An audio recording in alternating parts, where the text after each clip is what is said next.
Okay, students, since this week we've been talking about animals, I thought we could read a story about a lamb and a butterfly. Now, when we start this story, I'm going to have you show me where I can read on each page so I know where I'm going, and then I'm going to ask you a few questions about the lamb and the butterfly. So let's get started. Now, we know this is the cover of the book, and the title is The Lamb and the Butterfly. Now, where should we go next to read the story?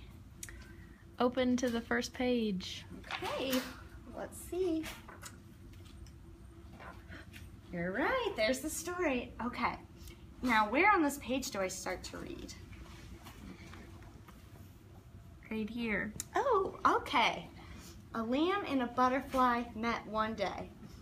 Uh-oh, where should I go next to finish the sentence? Right here.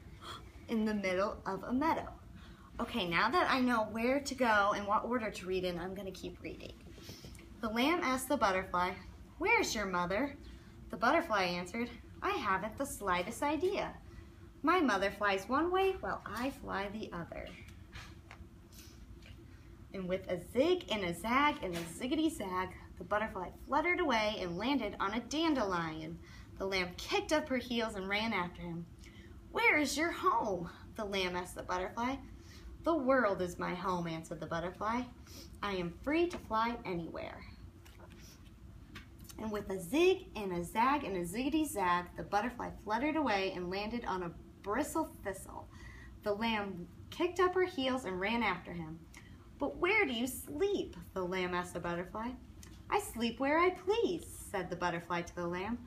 "Wherever I am, that's where I sleep." And with a zig and a zag and a ziggity zag, the butterfly fluttered away and landed on a poppy. The lamb kicked up her heels and ran after him. "Why do you flutter so?" the lamb asked the butterfly. "Why shouldn't I flutter?" the butterfly asked in reply. "Well, lambs don't flutter," said the lamb to the butterfly. "We walk in a straight line. One follows the other."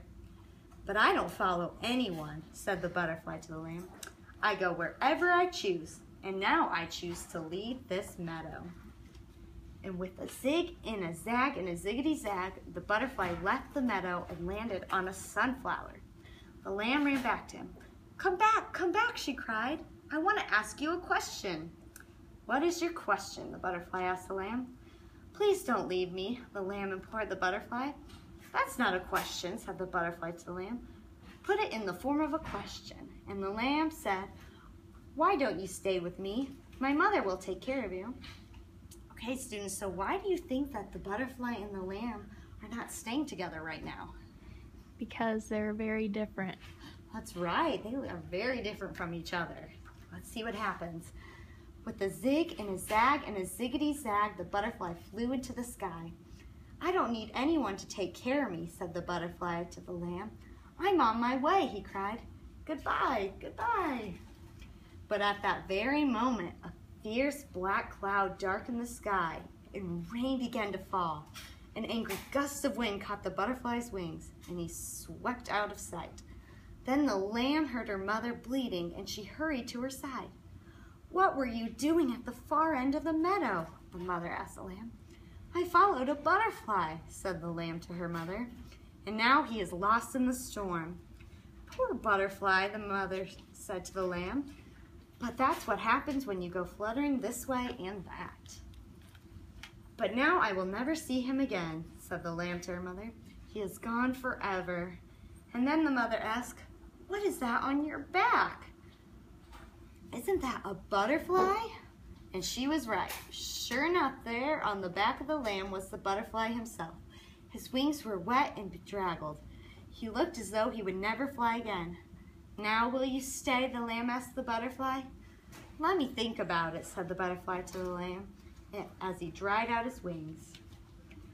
By now the sun had come out. Slowly the butterfly tried to flutter. With a zig, zig, zig, and a zag, zag, zag, and a ziggity, ziggity, zigzag, he managed to reach a honeysuckle vine. In one of its blossoms he found a pool of nectar, and he sipped and sipped and sipped until he felt strong again. "What have you decided?" the lamb asked the butterfly. "I'd like to stay," said the butterfly to the lamb, "but I really must be on my way. I'm heading south, you know." But why go south, cried the lamb. Because I don't have a woolly coat like yours to keep me warm. If I stayed here, I'd freeze. Well, if that is so, said the lamb to the butterfly, I won't try to stop you. Please don't think of me ungrateful, said the butterfly to the lamb. And spreading his wings in the splendid act of flight, he zigged and he zagged and he ziggity-zagged, and soon he was lost from sight. This time the lamb did not kick up her heels and run after him. She walked instead to her mother's side and never asked the butterfly to join a flock of sheep again. The end. So, students, now that we've finished our book, I want to see, how do you think that the butterfly and the lamb are different from each other? The lamb has a woolly hair on the outside of them, and the butterfly flies and has to go to a different place for wintertime. Yeah, and that makes it hard for them to be friends, but the lamb still took care of him.